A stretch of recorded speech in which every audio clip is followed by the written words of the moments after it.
Karibu tena wapenzi watazamaji, niweze kuwapasha na kuwapakulia yale yote ambayo yameweza kutendeka. Mnamo siku ya Jumapili tarehe 4 mwezi wa 5 mwaka 2025 itakuwa ni siku ya kihistoria ambayo imeweza kuandikwa chini kwamba rais aliweza kupigwa kiatu upande wa Kuria, Migori County. Kaunti hii ndiyo kipindi kimoja gavana wa kaunti ya Kisumu Peter Anyang' Nyong'o aliweza kupigwa viti.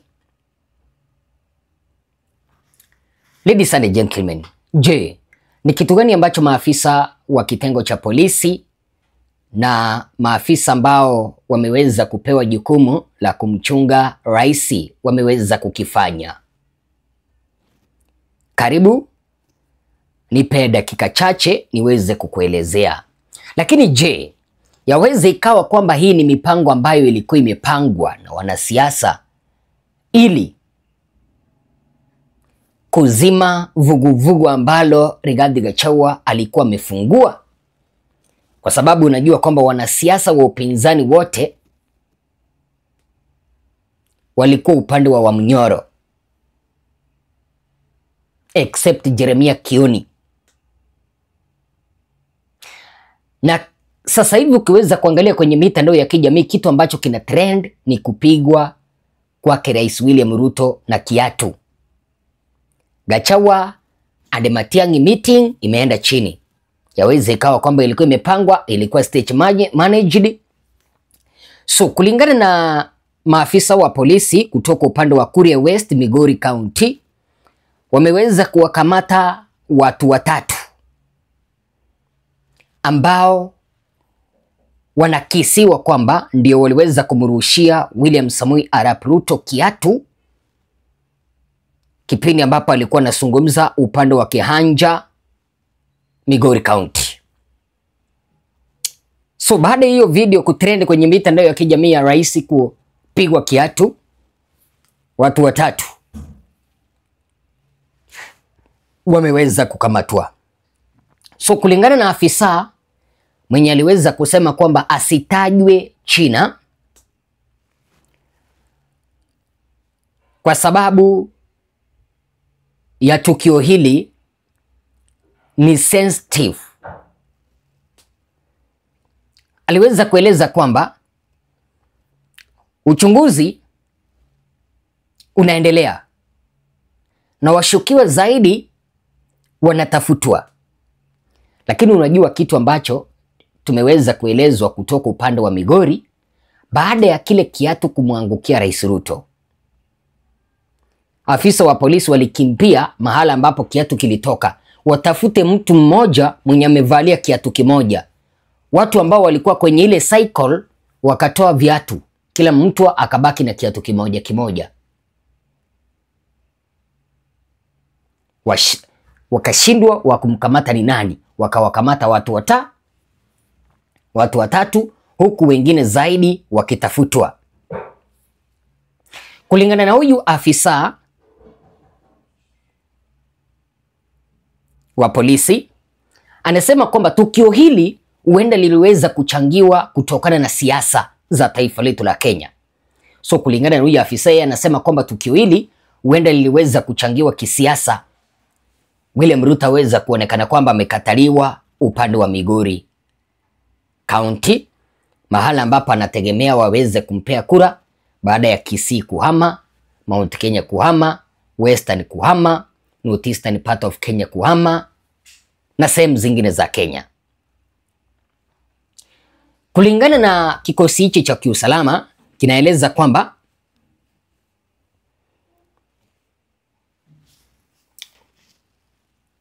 authorities are narrowing in on a key suspect believed to be central to the case, which could significantly aid the investigation.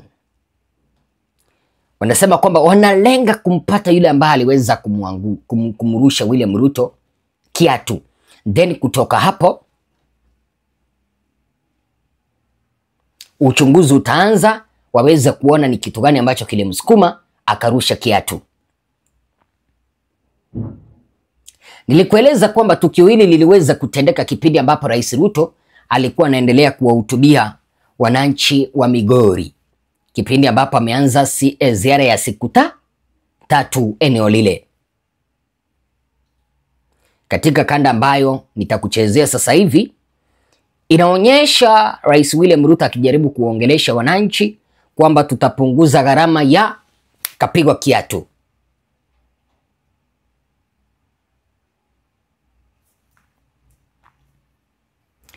Ikamlazimu Rais Ruto kuweza kuzima hotuba yake kwa muda kidogo. Katika hotuba ambayo alikuwa anasema kwamba watapunguza gharama ya maisha.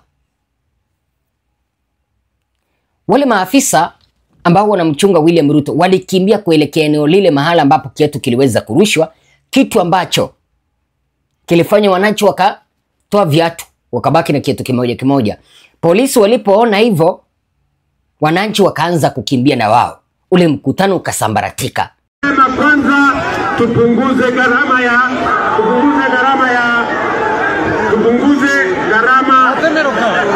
Ngojea. Tulisema tupunguze gharama ya mbolea. Kweli ama si kweli? Tulisema tupunguze gharama ya mbolea. Hiyo ngojea. Wachana na hao wananchi. Wachana na hao.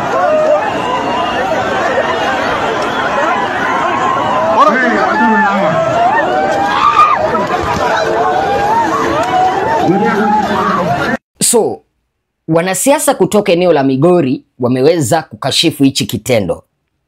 Lakini Wakenya na wanasiasa wengine wanasema kwamba huenda hii ilikuwa ni stage management. Huenda hili tukio lilikuwa stage managed ili kuzima muungano ambao Gachagua aliweza kuunda siku ya Jumapili tarehe 4 mwezi wa 5 mwaka 2025, kwa sababu Gachagua alikuwa ameita viongozi kama vile Martha Karua, Justin Muturi, Eugene Wamalwa, Kalonzo Musyoka, Cleophas Malala,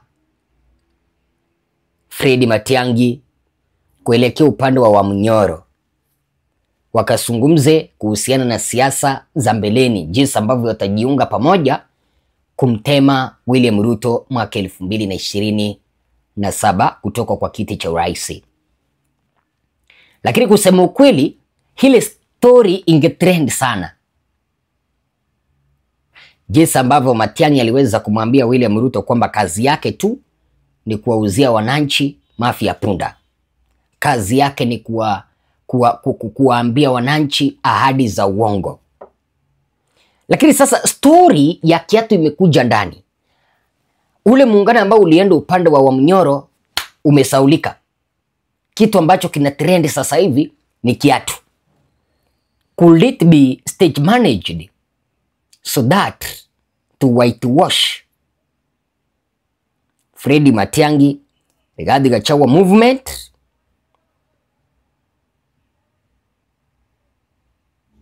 Ladies and gentlemen, could it be a stage managed?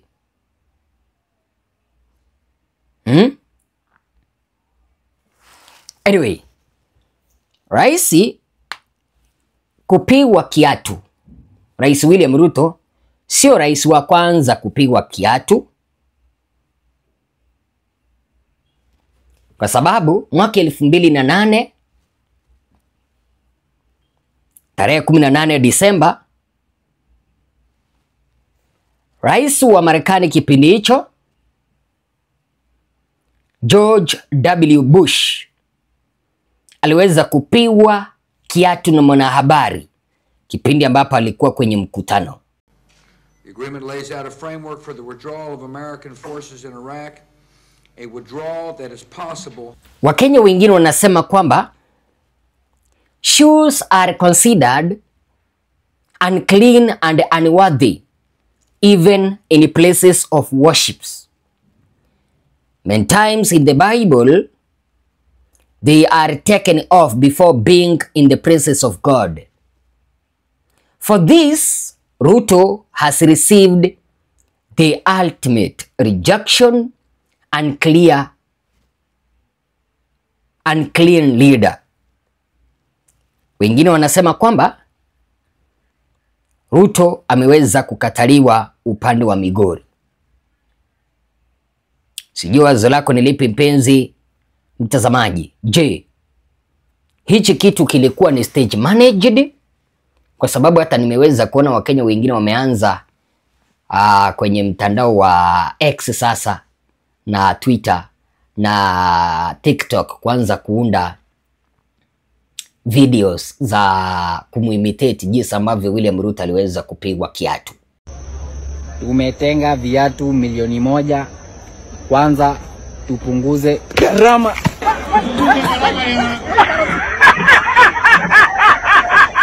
Sasa wewe my friend, unanirushia manzi yako.